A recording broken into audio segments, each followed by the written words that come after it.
I grew up in a home where there was a lot of emotional, physical, and verbal abuse. As a child, Susan lived in fear. Her stepfather abused Susan and her sister, and Susan's mother was very cold and detached. I always felt like I wasn't loved. I always felt like I needed to reach out to be loved. When Susan was a teenager, she looked for love and meaning anywhere she could find it. She turned to drugs to fill the void: cocaine, marijuana, and alcohol. At that time, I also started to become very sexually active. I explored teenage pornography. So everything bad that could really happen in my life was happening at that moment. Susan admits there was no place for God in her life. In fact, she blamed God for all of her problems. I knew that there was a God, but I never thought about him. I never thought to even pray, because at that point I was angry at God. I thought, well, God, if you loved me, how could you put me in this situation? Susan left home when she was 17. Her stepfather, though divorced from her mom, made Susan a unique offer. He said, well, I'll tell you what, why don't you come live with me? I have an apartment. You can take all the time you need to get a side job and get your diploma, and everything will work out great, and you can decide what you want to do. What seemed to be a good idea soon turned into a nightmare. He said, you're too pretty of a girl. Let's do modeling. Now, I was probably close to 17 years old at that time, and to me that just sounded wonderful. I thought, great. Susan was convinced she would have a new life with an exciting career in modeling. So he took me to the first call. I thought that there would be a photographer in that house, but it wasn't. There was no equipment. I had soon realized that my stepfather had made me a prostitute, and that's basically how it all started. But Susan could make a lot of money, so she let that numb her to the rest. This was the beginning of her new career. Before long, Susan got pregnant and had a son she named Colton. She also met a man named Craig, and they moved in together. Susan kept her job as a prostitute, but business slowed and they were running out of money.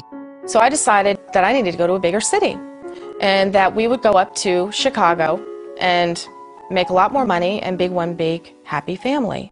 So they made the big move to Chicago. That's when bad turned to worse. Susan was busted for prostitution and put in jail. Her son was at home with a babysitter. There was no blanket. It was just a hard bench. There was no pillow. There was no water. They did not feed me. They gave me one slice of bologna with 2 pieces of white bread. That's it. Nothing to drink. The passing hours seemed like days. All Susan could think about was Colton. I started to feel really dehydrated.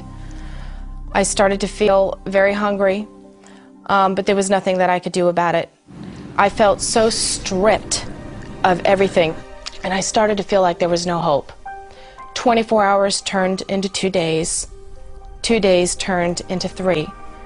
There were many times when I would call for the guard, and she wouldn't come. These guards had no mercy at all for my situation. I was basically treated like I didn't exist.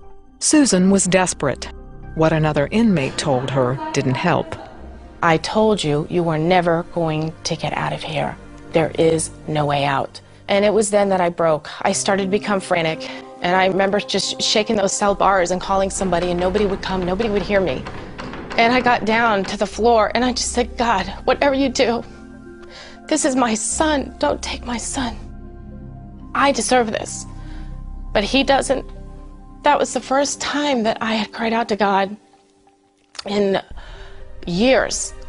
And I heard God say to me, you're the one that got yourself into that jail, but I'm going to get you out. But you've got to come to me. You've got to love me. This is not my will for your life. And I thought, but I'm so dirty. I'm so stained. I've committed adultery. I've slept with husbands. These husbands had wives. These wives don't even know what I did. I just couldn't believe it. And because I just felt so stained, and he said, I love you, and I want you to come to me. But it's got to stop now. You've got to change. While in jail, Susan accepted Jesus as her Savior. And I thought to myself, I'll do whatever you want. Just get me out of here. Get me to my son. Just please let him be okay. He's just a baby. God answered Susan's prayer. After 4 days of trying to get Susan out of jail, Craig finally succeeded. Susan was released. Susan told Craig that she wanted to get out of the business. He left her, and Susan and Colton took a bus back to Florida. As I rode on that bus trip, Colton would just sit on my lap, and he would just look at me with the most beautiful baby blue eyes. And he rested his head on my shoulder, and his head stayed there.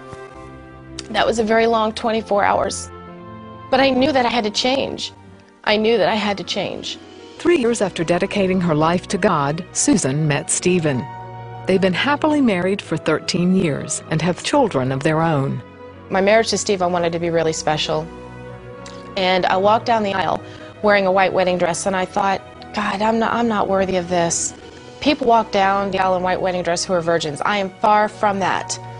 And I heard God say to me, you're made as white as snow to me.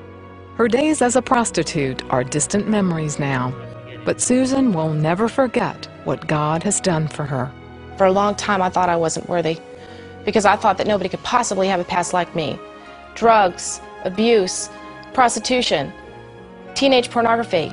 I mean, to me, it didn't get any worse than that. And He has forgiven me because I have such a bigger sense of peace now that I cannot even describe. As warm as the sun feels when you walk outside and you feel that heat radiating on your hair, I can feel that warmth of God. No matter how much abuse you've had in your childhood, no matter how unloved you may feel, God is the only Father you will ever need, and He can get you through every storm.